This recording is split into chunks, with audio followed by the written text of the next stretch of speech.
तो चलिए। तो आज हम पढ़ेंगे मत्ती 38 से लेके मत्ती 5 38 से लेके 48 तक पढ़ेंगे। 38 से लेके 48 ठीक है। अभी हम इफिसियों का पत्र 4 पढ़ते हैं।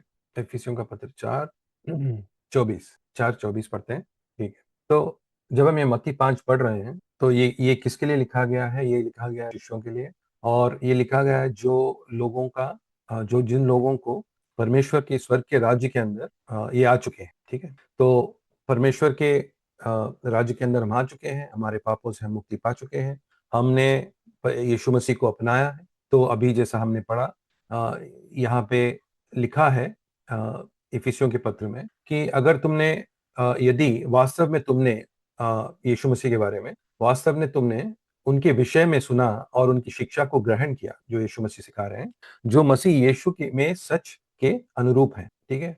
इसलिए अपने पुराने स्वभाव से प्रेरित स्वभाव को त्याग दो, जो छल की लालसाओं के कारण भ्रष्ट हो जा रहा है, कि तुम्हारे मन का स्वभाव नया हो जाए। नए स्वभाव के धारण कर लो, जिसकी रचना धार्मिकता और पवित्रता में परमेश्वर ने स्वरूप में हुई है। तो जब यीशु मसीह मत्ती 5 में हमको सिखा रहे हैं, हमको याद लगाना चाहिए ये हमसे बात कर रहे हैं जिनके पास ये नया स्वभाव का धारण हो चुका है। तो हम लोग नए स्वभाव के धारण हो चुके हैं, हम स्वर्ग राज्य के वासी हैं, हम परमेश्वर के संतान हैं, हमको अनंत जीवन हमारे मन में है, और हमारे मन में यही। तो हम अब जो भी पढ़ते हैं इस सोच और इस संदर्भ को मानते हुए हमको पढ़ना चाहिए। तो मैं आपको एक एक किस्सा सुनाता हूँ। 206 में ये हुआ था। एक एक एक आमिश, ये अ, एक तरह के लोग हैं जो अभी भी हैं।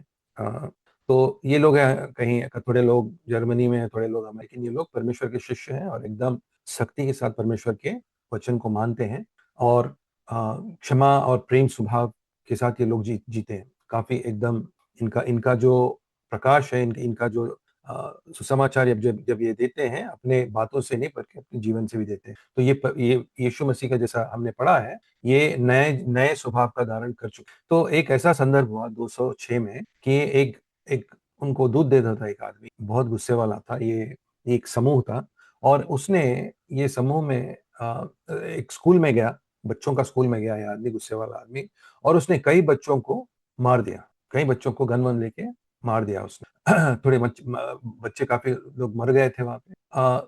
तो सब लोग सोचते थे कि ये जब हुआ, गुस्सा बड़ों के ऊपर निकालना एक बात है, छोटे छोटे बच्चों के ऊपर स्कूल में जाकर उनको मारना दूसरी। तो सब ने सोचा कि ये परिवार, ये जो झुंड है, ये समूह है आमिश लोगों का, बहुत गुस्से में आ जाएंगे और उस आदमी को वापस चोट पहुंचा देंगे।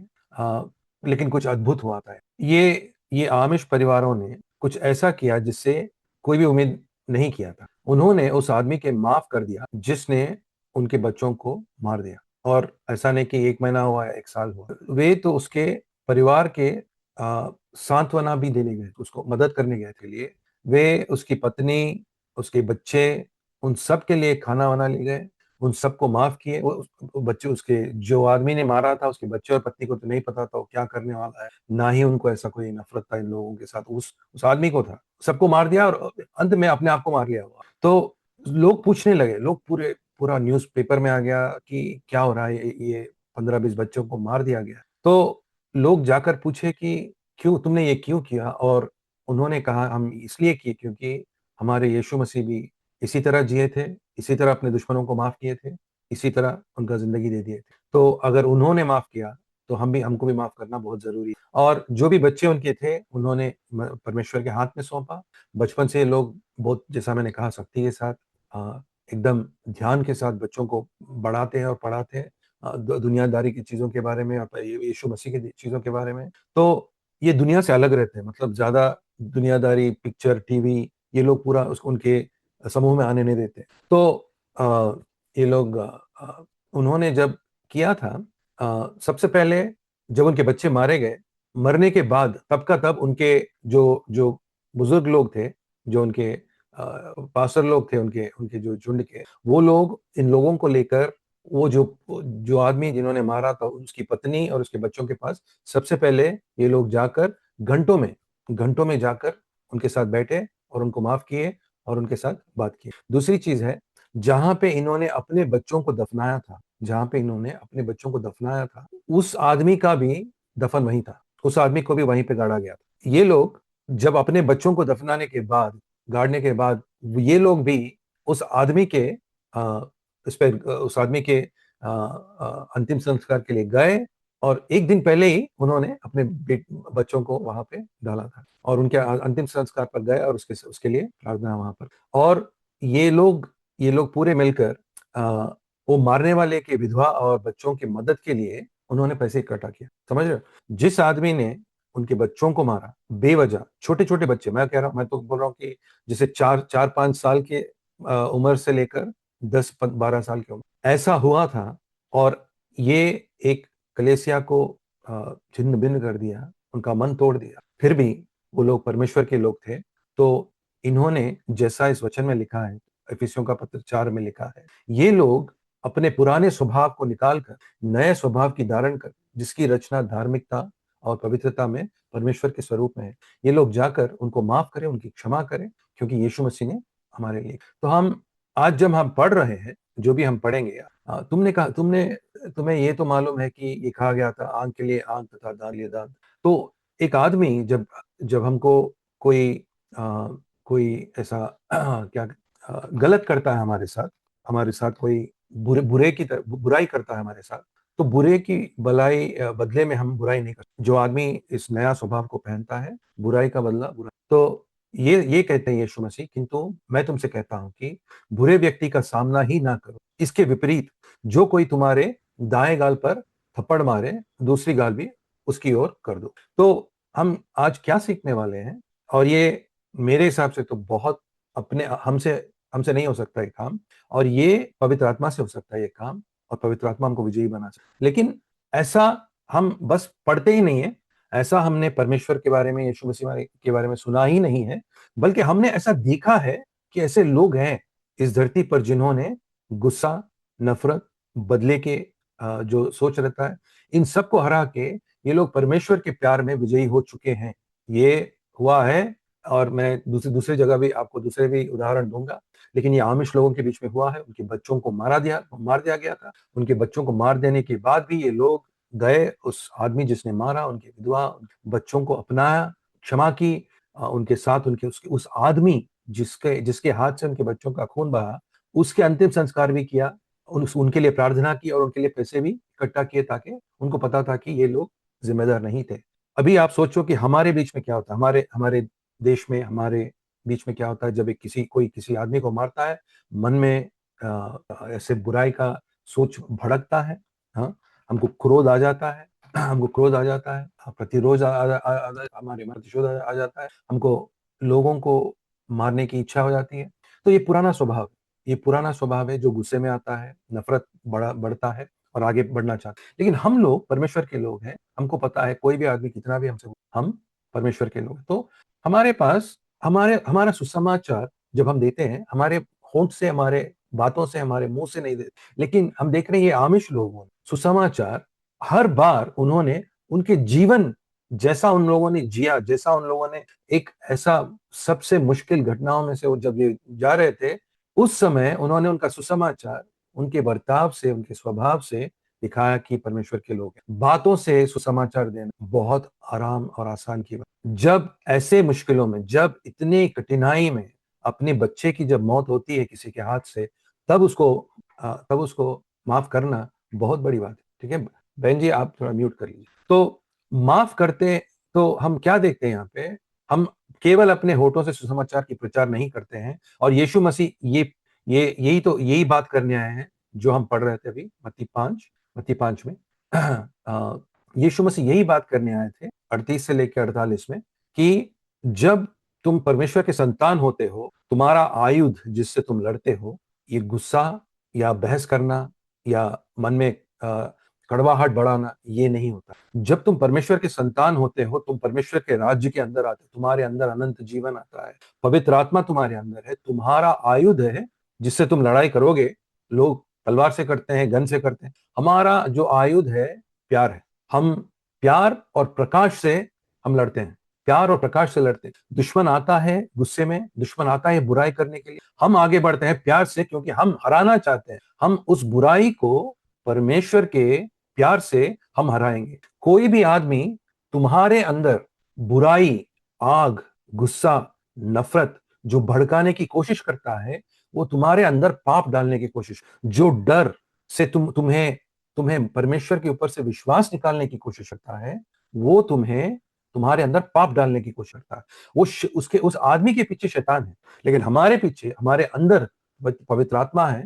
और पवित्र आत्मा जो, जैसा हम पढ़ रहे हैं, नए स्वभाव का धारण कर लो। इफिसियों का पत्र 4:24 में लिखा है, नए स्वभाव का धारण कर लो, जिसकी रचना धार्मिकता और पवित्रता में परमेश्वर के स्वरूप में हुई है। तो जब यीशु मसीह पढ़ा रहे हैं, हम चौंक जाएंगे, किसी कैसा कह रहे हैं ये बात की हमको कोई हमारे गाल पे मारे तो दूसरा गाल दिखाओ। क्या इसका मतलब क्या है, क्या कह रहे हैं, हमको समझना चाहिए। तो हम देखते हैं कि माफ करते हैं जब तुम्हें तुम्हें तुम्हारे साथ गलत किया गया है, हम माफ करते हैं। क्यों? क्योंकि हमारे अंदर हम कोई ऐसा पाप, नफरत का आने नहीं देंगे। हम माफ क्यों करते हैं? क्योंकि हमारे पास अनंत जीवन है। जो भी मेरे साथ बुराई किया गया, थोड़े समय के लिए किया गया है, और लेकिन मेरा जीवन तो अनंत है। ये समय बीतेगा, ये समय बीतेगा, मैं आगे बढ़ूंगा, मैं परमेश्वर के पास रहूंगा, और मेरे पास अनंत काल में शांति, समाधान, परमेश्वर का हर एक परमेश्वर का धन मेरे साथ है। तो इस समय के लिए मेरे साथ बुराई हुआ, मैं उनको माफ करूंगा, क्योंकि मेरे मसीह ने भी जब उनके साथ बुराई हुआ माफ कर। मैं उनसे प्यार करूंगा जब वो मुझसे नफरत करते हैं, क्योंकि मेरे अंदर कोई भी ऐसा पाप को मैं नहीं बहकाऊंगा जिससे गुस्सा, बुराई, नफरत मेरे अंदर से निकले, क्योंकि मैं परमेश्वर का मंदिर हूं। मैं लड़ रहा हूं। मुझे पता है मेरे आगे लोग नफरत कर रहे हैं, मुझे पता है मेरे मेरे साथ लोग बुराई कर रहे हैं, मैं लड़ रहा हूं। बात बाहर, वो लोग बुराई जो कर रहे हैं, अगर अगर बदन को मारे, बदन की बात है, लेकिन मेरे आत्मा को वो मारना चाहते हैं, मेरे आत्मा के अंदर नफरत डालना चाहते हैं, आत्मा के अंदर बुराई डालना चाहते हैं, आत्मा के अंदर यीशु मसीह के खिलाफ, परमेश्वर के खिलाफ एक पुराना स्वभाव जो पाप के साथ भरा हुआ है, उसको फिर से जगाना चाहते हैं। लेकिन मैं लड़ रहा हूं। मैं जब पाप, लोगों को क्षमा करता हूं, जब मैं पाप करता हूं जो मुझसे नफरत करते हैं, मैं लड़ रहा हूं कि मैं परमेश्वर की तरह रहूं। ये एक लड़ाई है। और जिनके किन की एक ये लड़ाई किसके लिए है? जिनके पास नया स्वभाव है। जब मुझसे कोई छीनता है तो हम देते हैं। हम देते हैं, क्यों देते हैं? क्योंकि जो भी मुझसे छीना जा रहा है, वो इस समय में, एक छोटे समय के लिए इस दुनिया में है। अगर कोई छीनने के लिए, लड़ाई करने के लिए आ रहा है, अगर मुझे समाधान और शांति चाहिए, तो मुझे सोचना है कि आदमी छीनेगा, क्योंकि हम लड़ाई नहीं कर सकते उनके साथ, तो छीनने के लिए आता है। तो यीशु मसीह कह रहे, दे दो। लोग आए थे, उससे कह रहे थे कि तुम अपना सुसमाचार देना बंद कर दो। यीशु मसीह ने कहा, मैं बंद नहीं करूंगा। तो उन्होंने उनका जीवन छीन, लेकिन परमेश्वर ने पवित्र आत्मा के द्वारा उसको जी उठाया। तो याद लगाना कि हम इस नए स्वभाव का धारण कर रहे हैं। इस नए स्वभाव का धारण कर लो, जिसकी रचना धार्मिकता और पवित्रता में, परमेश्वर के स्वरूप में। तो यीशु मसीह सिखाने की, ये क्यों सिखा रहे हैं, क्या हो रहा है? जो धर्म के सिखाने वाले थे, फरीसी और शास्त्री जो थे, वो परमेश्वर के बारे में गलत बातें सिखा। तो जैसे पुराना निबंध में, जैसे नया निबंध में परमेश्वर कहते हैं, मत्ती 15 में लिखा है, आप बाद में देख सकते हैं, मैं पढ़ूंगा आपके लिए। मत्ती 15 में लिखा है 8 से 9 तक, ये लोग होठों से तो मेरे आदर करते हैं, पर उनका मन मुझसे दूर है। वे बेकार में मेरी उपासना करते हैं, उनकी शिक्षाएं बस इंसानों के बनाए नियम है। तो वो होठों से आदर करते हैं, मन से आदर नहीं करते। जो मन से आदर करता है, जैसे आमिश लोग ने किया है, वो अपने अपने स्वभाव को, अपने गुस्से को, सब कुछ दबाकर परमेश्वर को उन्होंने आदर किया, जब वो लोग जाकर अपने दुश्मन की विधवा और उसके बच्चों से प्यार किया। तो हम भी, हमारे साथ हमारे हमारे सरकार हो सकते हैं, कोई हमारे पड़ोसी हो सकते हैं, कोई दुश्मन हो सकते हैं, कोई भी हो सकता है। हम ये ठान लें कि हम सबसे पहले हमारे मन में प्यार का स्वभाव हम धारण करेंगे, यीशु मसीह का स्वभाव हम धारण करेंगे, क्योंकि हम परमेश्वर संतान हैं। जो ऐसा जिएगा, उसका ही है परमेश्वर का राज्य, वही अंदर आ सकता है। ठीक है, इसके लिए प्रार्थना करना पड़ेगा। जब तुमको गुस्सा आता है, प्यार प्रार्थना करना, ये एक दिन की बात नहीं है, समय लगेगा, लेकिन तुमको हराना है उस नफरत को, उस गुस्से को तुमको हराना है। क्यों हराना है? क्योंकि ये बात तुम्हारी उद्धार की है, तुम्हारी रक्षा की है। अगर तुम चाहते हो कि परमेश्वर तुम्हें बचाए, सबसे पहले जो पवित्र आत्मा तुमको दिया गया है, उसकी बात सुनना शुरू करो। जब हम वचन पढ़ रहे हैं कि तुम नए स्वभाव की धारण करो, ये पवित्र आत्मा की बात है। अगर तुम उसकी बात सुनोगे और उसके उसके रास्ते पर चलोगे, परमेश्वर के रास्ते पर, जो जो ये स्वर्ग का जो ज्योति हमको दिखा रहा है, तो हम आगे बढ़ेंगे। तो ये लोग अपने परंपरा के कारण परमेश्वर के वचन को बेअसर कर दे रहे थे, ये फरीसी और शास्त्री। तो हम देखते हैं कि लिखा गया है कि तुमने सुना, आंख के लिए आंख तथा दांत के लिए दांत लो। इसका मतलब क्या था? इसका मतलब ये नहीं था, परमेश्वर ये नहीं कह रहे थे कि तुम जाओ तुम जाओ और तुम जाओ और लोगों से बदला लो। परमेश्वर का ये बात नहीं। परमेश्वर ये कह रहे थे, जब एक आदमी का नुकसान होता है, पुराने निबंध में लिखा है, परमेश्वर ये कह रहे थे कि अगर तुम्हारा नुकसान होता है, जिस आदमी ने जो सोचकर और चाहते हुए, उसे पता था तुम्हारा नुकसान होगा, फिर भी नुकसान किया है, जब उसका न्याय होता है तो हमको ऐसा न्याय करना चाहिए कि जो भी तुमने खोया है उसके हिसाब से तुमको वापस मिलना चाहिए। परमेश्वर का ये बात नहीं था कि तुम जाओ आंख के लिए आंख निकालो या दांत के लिए दांत निकालो, मतलब ये नहीं था कि तुम बदला लो। वचन में लिखा है कि हम बदला नहीं ले सकते, बदला नहीं ले सकते हैं, क्योंकि लिखा है कि और एक वचन पढ़ते हैं, ये है ये लेविया ये लेवी 19 से लेके 19-18 में लिखा है। आप कुछ उधर देखने की जरूरत नहीं, मैं आपके लिए पढ़ूंगा, लेकिन जरूरी आपको पता चले कि हम कहां से पढ़। बदला न लेना और ना ही अपने लोगों के संतान से कोई बैर रखना, मतलब मन में भी बैर नहीं रखना, परंतु तुम अपने पड़ोसी से वैसा ही प्रेम करना जैसा प्रेम तुमने स्वयं से है। मैं ही यहोवा हूं। परमेश्वर ने पुराने निबंध में यीशु मसीह आने से पहले 4000 साल पहले, यीशु मसीह आने से पहले 4000 साल पहले परमेश्वर ने यह बात किया था, बदला ना लेना। बात बदले की नहीं है, बात अपने गुस्से को ठंडा करने की बात, बल्कि परमेश्वर कह रहे हैं अपने लोगों के संतान से कोई बैर मत रखना, बदला ना लेना, लेकिन परमेश्वर के लिए रुकना, परंतु तुम अपने पड़ोसी से वैसे ही प्रेम करना जैसे प्रेम तुमने स्वयं से है। मैं ही यहोवा हूं। इसका मतलब परमेश्वर कह रहे हैं कि जब मैं तुम्हें कुछ आज्ञा देता हूं, उसके बारे में सोचो। सबसे पहले हर एक आज्ञा के बारे में हमको सोचने से पहले हमको देखना चाहिए कि परमेश्वर का स्वभाव क्या है।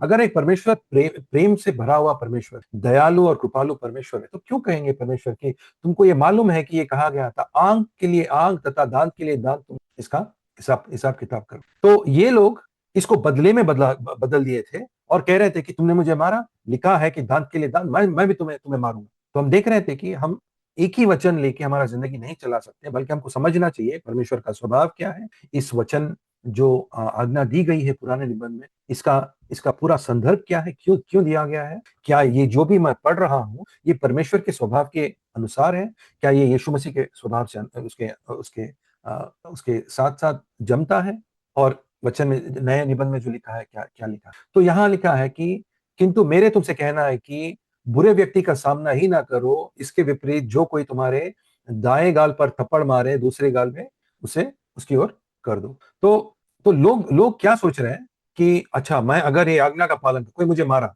तो मेरे पास दो रास्ते हैं, उसके आप माफ कर सकता हूँ। अगर मेरे भाई है, मेरे कलेसिया में मेरे मुल्क के लोग हैं, उसने मुझे मारा, मैं उसको माफ कर सकता हूँ, या दूसरी चीजें मैं उससे बदला ले सकता हूँ।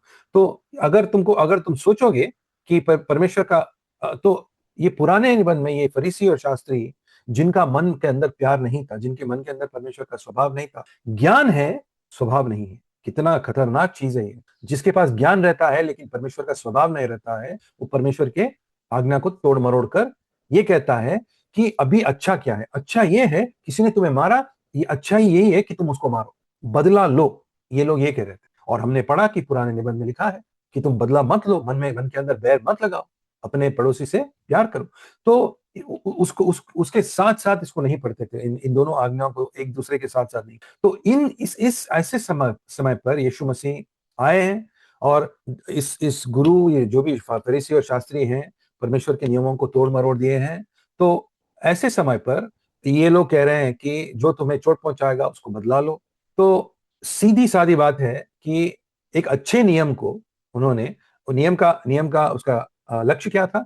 नियम का लक्ष्य ये था, आंख के लिए आंख और दांत के लिए दांत का मतलब ये था कि तुम दांत मत लो या आंख मत लो। उसका मतलब ये है कि जितना तुम्हारा नुकसान हुआ है, अगर किसी आदमी ने तुम्हारा नुकसान किया, किसी का दांत हो सकता है, किसी का घर घर को कोई तोड़ फोड़ कर सकता है, किसी के बैल या किसी के कुछ चीज ले सकता है, उसके हिसाब से उसका नुकसान को पूरा करो, फिर से उसको जो भी आदमी उसको नुकसान पहुंचा है, उस आदमी को फिर से उसी तरह उसको वापस करना होगा। इसका मतलब ये है। तो सब चाहते हैं कि हम लड़ाई करें, लेकिन हम जो यीशु मसीह के विश्वासी और शिष्य हैं, हम नहीं लड़ेंगे। अगर तुम जवाब नहीं दोगे तो लोग कहेंगे तो तुम कमजोर हो। हाँ, तुमको ये सोचना है, क्या मैं यीशु मसीह की बात समझूं, जो क्रूस पर जब वो उनको सूली पे चढ़ाया गया था, वो कमजोर दिख रहे थे? हाँ, क्योंकि उनके हाथ के अंदर सूली थी। ये रोमियों के पास जो भी तलवार था उनके पास था, और ये यहूदी जो उनको क्रूस पर चढ़ाए, उन लोगों के पास जो भी ताकत था उन्होंने दिखाया। लेकिन हम जब क्रूस की ओर देखते हैं तो हम देखते हैं कि यीशु मसीह को कमजोरी में उनको क्रूस पर चढ़ाया गया था। लेकिन परमेश्वर ने, सर्वशक्तिमान परमेश्वर ने उसको शक्ति के साथ फिर से जी उठाया। हमको ये बात समझना बहुत जरूरी है। तो इसका मतलब ये है, जो आदमी ये पवित्र आत्मा का शक्ति चाहता है, कमजोरी से डरना नहीं चाहिए, कमजोर दिखने में भी डरना नहीं चाहिए, क्योंकि जो आदमी कमजोरी के लिए तैयार रहता है इस दुनिया की चीजों में, उसको स्वर्ग और पवित्र आत्मा का शक्ति मिलता है, ताकि वो परमेश्वर का काम करे, चमत्कार करे, अद्भुत करे, सब कुछ करे। उसको तब मिलता है जब वो परमेश्वर के लिए अपना जीवन का दान देता है। एक कमजोर बन जाता है, बलहीन हो जाता है, लेकिन उसकी बलहीनता उसकी बदन की है, उसके मन की नहीं। उसके मन में कभी भी बलहीनता नहीं है, उसके सोच में कभी भी बलहीनता नहीं है, क्योंकि ये नया स्वभाव का धारण कर चुका है। ये परमेश्वर के रूप में बन रहा है, परमेश्वर का संतान है। कैसा हो सकता है कि परमेश्वर का संतान, इस पूरा सृष्टि का मालिक, जो हमारे हमारे हम जो भी लोग यहाँ पे बैठे हैं, हम बस इनको देखें और समझे कि हर एक आदमी को यहाँ पर, हर एक, तुम्हारे बच्चे, तुम्हारे बाप, तुम्हारे माँ, तुम्हारे पड़ोस, सब, हर एक गाय बकरी, हमारे पहाड़ जो भी बने हैं परमेश्वर के हाथ से बने हैं। ऐसे परमेश्वर का संतान कभी बलहीन नहीं हो सकता, क्योंकि हम अनंत काल के लिए जीने वाले परमेश्वर के राज्य के लोग हैं और परमेश्वर संतान है। तो इस ऐसे ऐसे समय पर हमको हमको वचन कहता है, रोमियों का पत्र 12 और वचन 18 में कहता है, यदि संभव हो, रोमियों का पत्र 12 और वचन 18 में कहते हैं, जहां तक हो सकता है, जहां तक, यदि संभव हो, जहां तक तुम पर निर्भर करता है, सबके साथ शांति से रहो। अगर यीशु मसीह के ऊपर अगर वो निर्भर करता है, तो उन्होंने अपने दुश्मनों को भी माफ कर दिया। जितना तक तुम पर हो सकता है, अपने दुश्मनों से भी शांत रहो। लेकिन मैं फिर से पूछता हूं, जब हम परमेश्वर की बात, जब यीशु मसीह की ये बात सुन रहे हैं और यीशु मसीह हमसे कह रहे हैं, यदि कोई तुम्हारा न्यायालय में घसीट कर तुम्हारा कुर्ता लेना चाहे तो उसे अपनी चादर भी दे दो। जो कोई एक, तो 1 किलोमीटर चलने के लिए तुम्हें मजबूर कर रहा है, तो उसके साथ साथ 2 किलोमीटर चलो, यीशु मसीह कह रहे हैं। और जो तुमसे कुछ मांगता है दे दो, और जो तुमसे उधार लेता है, उधार लेना चाहे और उधार लेने के बाद वो पैसे नहीं देना चाहता है, उससे अपने मुख ना छुपाओ। तो यीशु मसीह क्या कह रहे हैं कि इन सब चीजों में तुमको ये मालूम होना चाहिए कि तुम परमेश्वर के संतान हो। और जब हमने मत्ती 5 से लेके 13 तक हमने पढ़ लिया, धन्य है जो मन के दीन है, धन्य है जिनके मन में कृपा है, धन्य है जो दूसरों को दया दिखाते हैं, धन्य है जो मन के पवित्र है, धन्य है जो धार्मिकता है, नया स्वभाव का धारण कर धार्मिकता का पालन करते हैं। तुम धन्य हो, इसीलिए तुम ये सब कुछ कर सकते हो।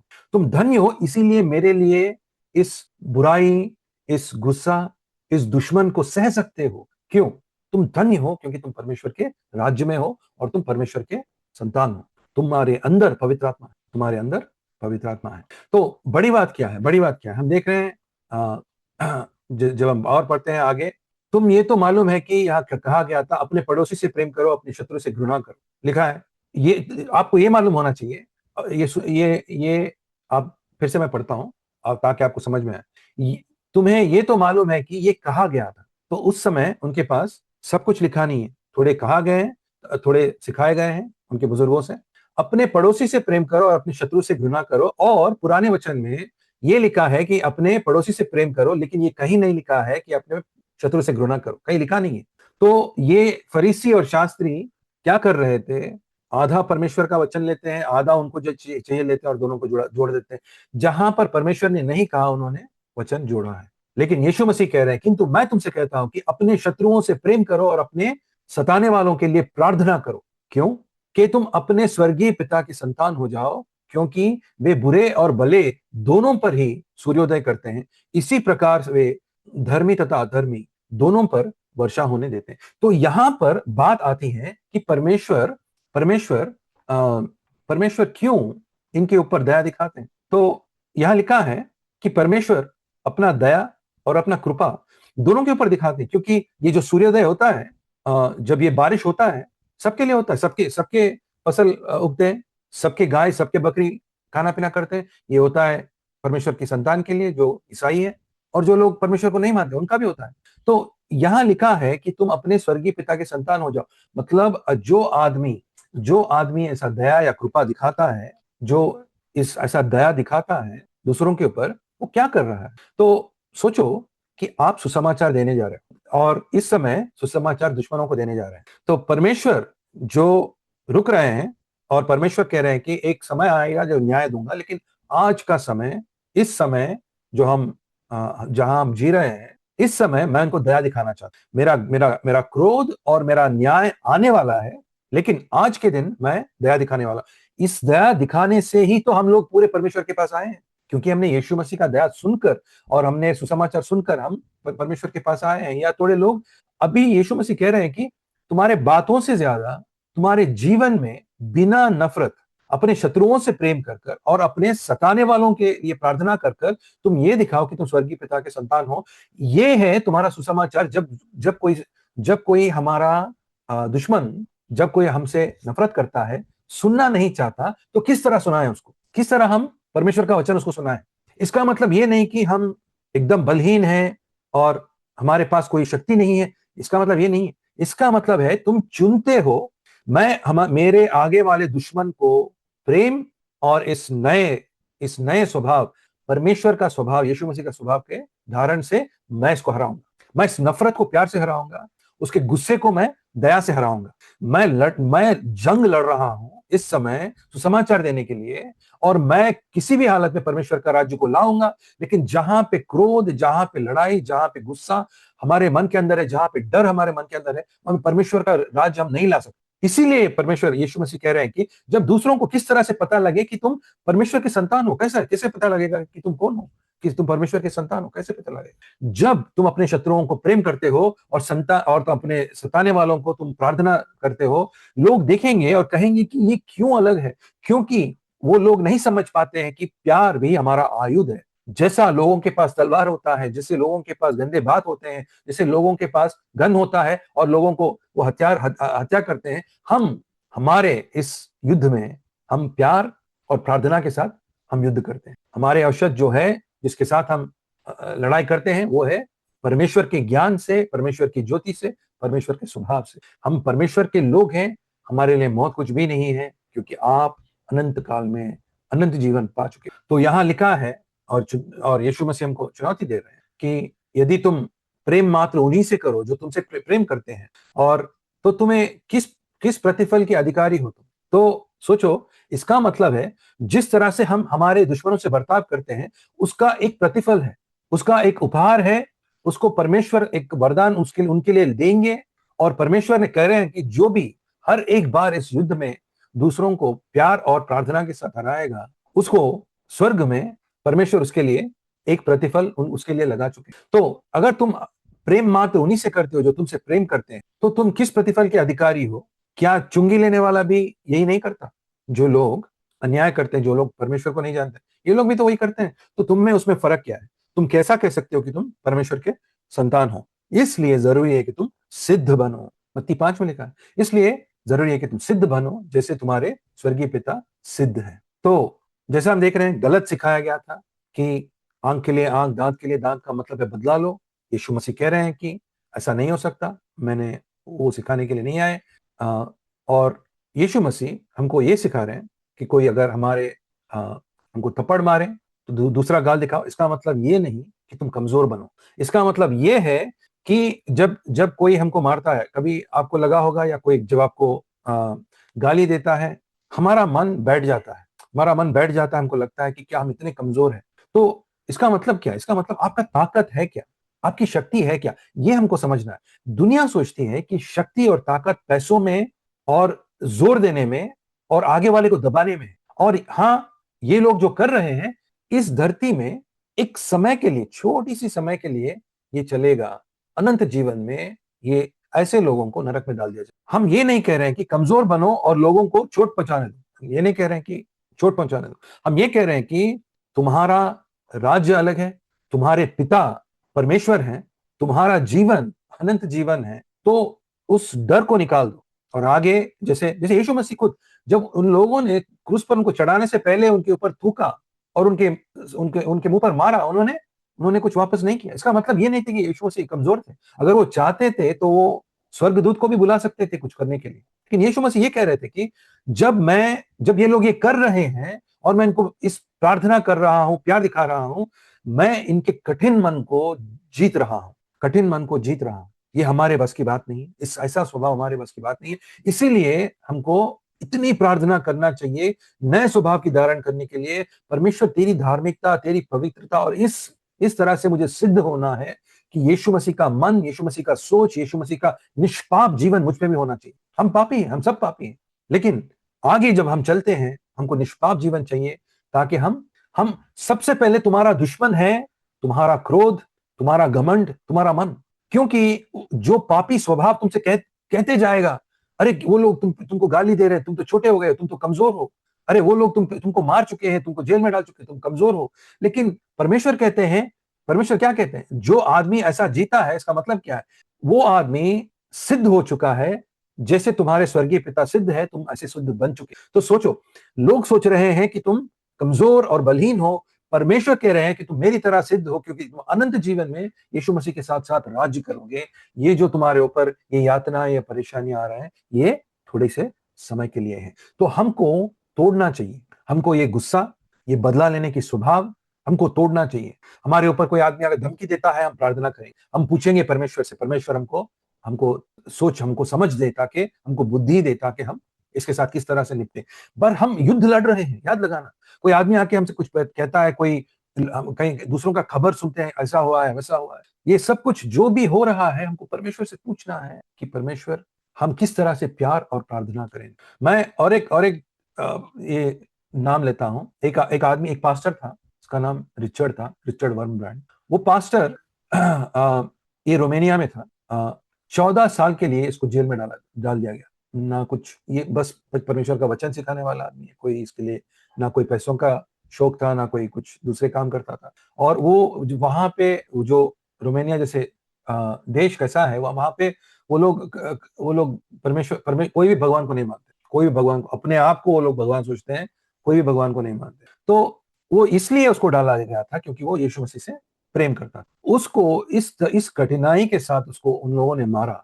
14 साल, 14 साल, आप सोचो, 14 साल में एक छोटा बच्चा बड़ा बन जाता है। 14 साल उसने बाहर का दुनिया नहीं देखा, उसको मारते गए, उसको मारते गए। और उसने क्या किया, जब वो मारते गए, उसने अंदर जो भी, जेल के अंदर जो भी दूसरे विश्वासी थे, उनके साथ साथ मिलकर उसने कहा कि हम ऐसा लड़ेंगे अभी, हर एक समय हमको जब मारेंगे वो लोग, हम जाके प्रार्थना करेंगे ताकि परमेश्वर उनका मन बदले। तो वो लोग जो उसको, अधिकारी जो जेल में डाले, वो लोग, उनका उनका जो आयुध था, वो लकड़ी और चीजों से लेकर मार रहे थे इनको, लेकिन इसका जो आयुध था, प्रेम और प्रार्थना था। और उसने उस खून बहते हुए, रोते हुए, दर्द में, उसने प्रार्थना करते गया। और उसने क्या किया, उसके पास जो खाना था, कभी कभी उसके पास जब खाना आता था, वो जो जेल में जो जेलर, जो भी सेंट्री थे, उनके साथ भी थोड़ा उनको देने के लिए शुरू किया उसने। तो उन लोगों ने देखा कि ये कैसा आदमी है जो हम मारते हैं फिर भी ऐसा करता है। ऐसा करते करते उसने उनमें से थोड़े लोगों को भी परमेश्वर के पास लेकर आए और सुसमाचार दिया। सुसमाचार बस मुंह से नहीं आता है, सुसमाचार बस मुंह से नहीं आता है। और सबसे बड़ा तकलीफ आज के दिन यही है कि हम सोचते हैं कि हम जहां पर है, बहन जी हो या भाई हो या बच्चे हो, हम सोचते हैं कि जब तक हम हमारा मुंह खोलकर परमेश्वर के चमत्कार के बारे में ही बात करें, सुसमाचार में आगे नहीं पड़ेगा। लेकिन मैं कहता हूं, सबसे बड़ा चमत्कार है जब तुम्हारे मन के अंदर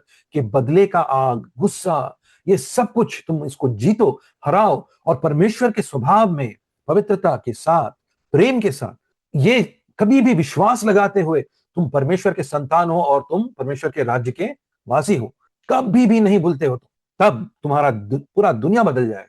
परमेश्वर हमको बुद्धि दे और उसके आत्मा से भर दे। इसीलिए यीशु मसीह कह रहे हैं कि कोई तुम्हारा कमीज ले ले तो अपना कोट भी दे देना। इसका मतलब क्या है?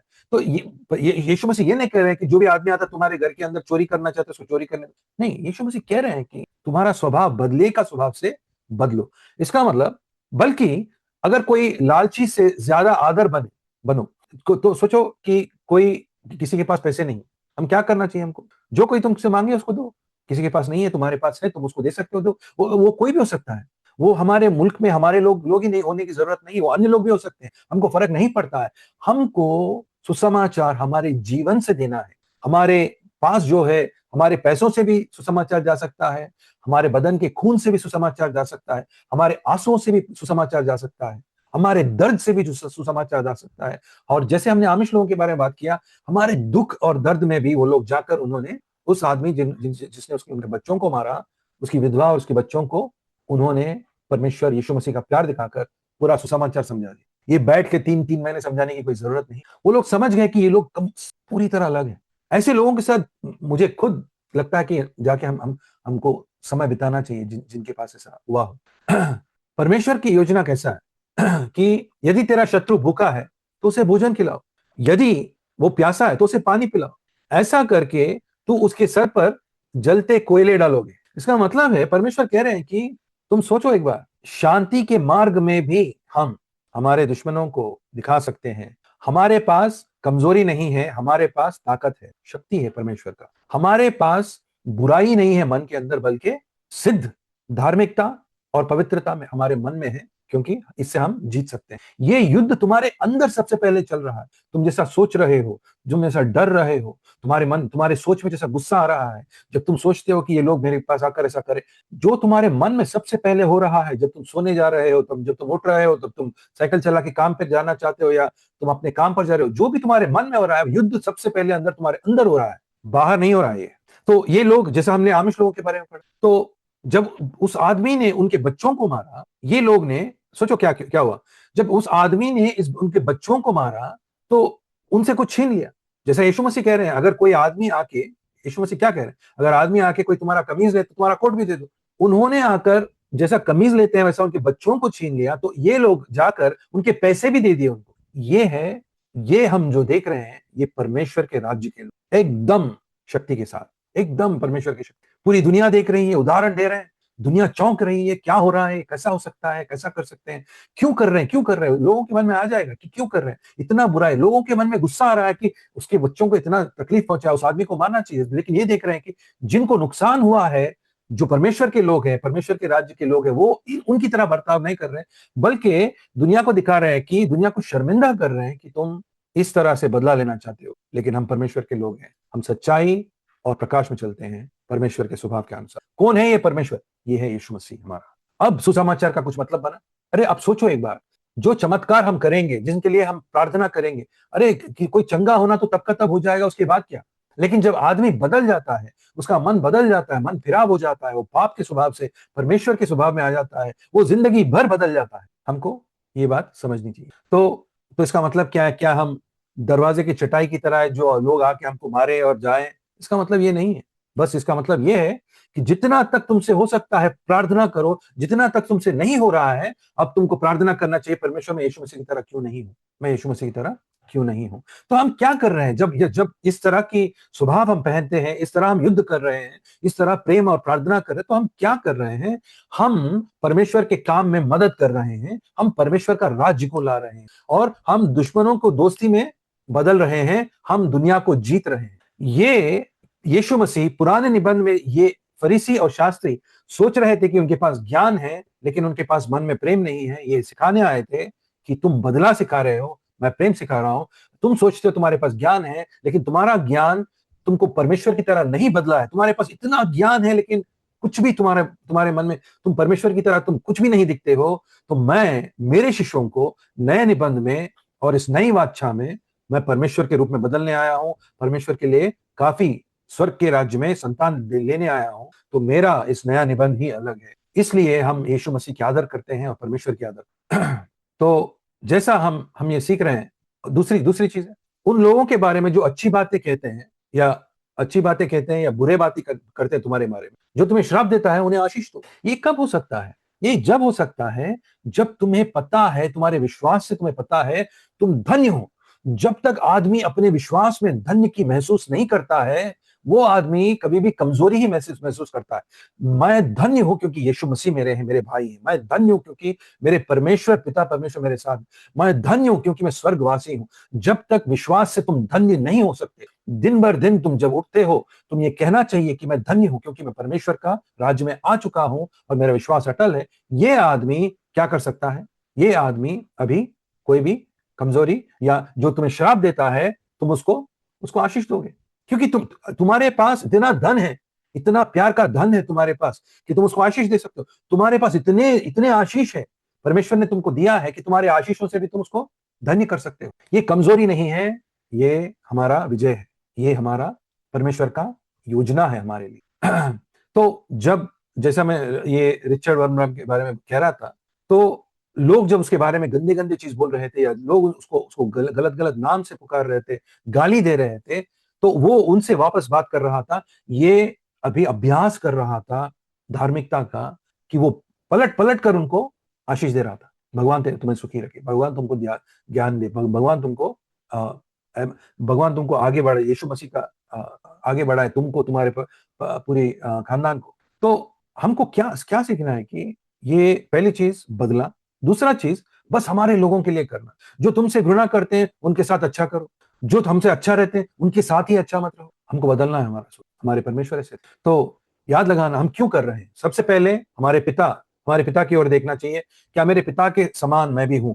क्या लिखा है? वो अपने सूरज को बुरे और अच्छे पर उगने देता है। परमेश्वर उसको उनके ऊपर ये वर्षा भी बरसाता है और धर्म और अधर्मी पे बारिश भी भेजता है परमेश्वर। यहोवा सबके प्रति भला है, उसने जो कुछ बनाया उस पर उसकी दया है। देखिए आप लोग भजन संहिता, देखिए आप लोग एक बार भजन संहिता जाते हैं, भजन संहिता, ताकि भजन संहिता 145 145 और 9 में लिखा है, सारी सृष्टि पर मेरे पिता को सारी सृष्टि पर दया है, तो मैं भी उनकी तरह बनूं।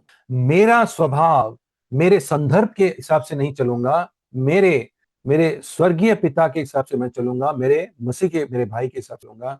मैं अपने अपने संदर्भ, अपने दुश्मन के हिसाब से मेरा स्वभाव नहीं चलूंगा। मैं नया स्वभाव का धारण कर कर परमेश्वर की तरह बनूंगा। ये हमारा प्रेम है। तो जब हम जो लोग हमसे प्रेम करते हैं, जब हम उनकी प्रेम करते हैं, तो हम में तो तुम्हारा सुसमाचार आगे नहीं जाएगा। तुम में, हम में जो इस तरह से प्रेम करते हैं और अन्य लोगों में कोई फर्क नहीं है, तो तुम्हारा प्रेम परमेश्वर को दर्शित नहीं करता है। तुम्हारा प्रेम परमेश्वर को दर्शित नहीं करता। लोग सोचेंगे अरे हाँ, तुम तुम्हारे बच्चे से प्यार करते हो। अरे गाय बकरी और कुत्ते भी प्यार करते हैं अपने बच्चों से, बड़ी बात क्या है? दुश्मन से प्यार करते हो, ये तो आदमी भी नहीं करता है, क्यों करते हो? ये परमेश्वर का राज्य है। तो हमको क्या सीखना है कि हमको कि ऐसा ऐसा क्षमा कैसा हम कर सकते। क्या कोई आपके मन में कोई ऐसा दुश्मन है जिसने आपके साथ गलत व्यवहार किया है? दुश्मन काफी लोग हो सकते हैं, अपने खानदान के लोग हो सकते हैं, अपने भाई बहन हो सकते, कोई भी हो सकते। क्या कोई ऐसे दुश्मन है जिनको हम प्यार से जीत सकते हैं? ये प्यार कहां से आता है? ये प्यार क्या तुमको बदलता है?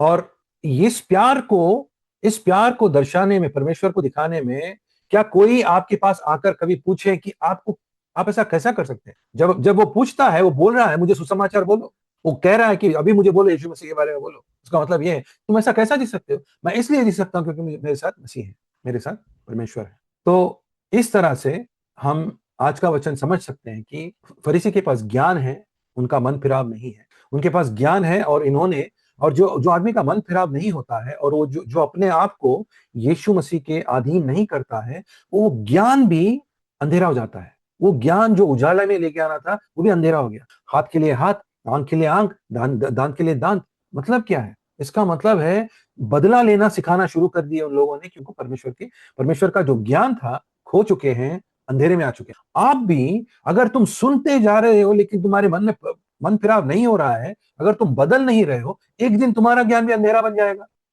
हम लोग भी मूर्खता में चले जाएंगे। हम भी अन्य लोगों की तरह बन जाएंगे। कहने के लिए धार्मिकता है, बाहर दिखने के लिए धार्मिकता है, मन के अंदर मन फिराव नहीं। तो ऐसे लोग परमेश्वर के राज्य में नहीं आ सकते। इसलिए हम परमेश्वर की तरह सिद्ध नहीं बन सकते, और परमेश्वर की तरह जब हम सिद्ध नहीं बनेंगे तो हम परमेश्वर के पुत्र नहीं कहलाएंगे। ठीक है, तो यहाँ रोकते हैं हम। कोई प्रश्न?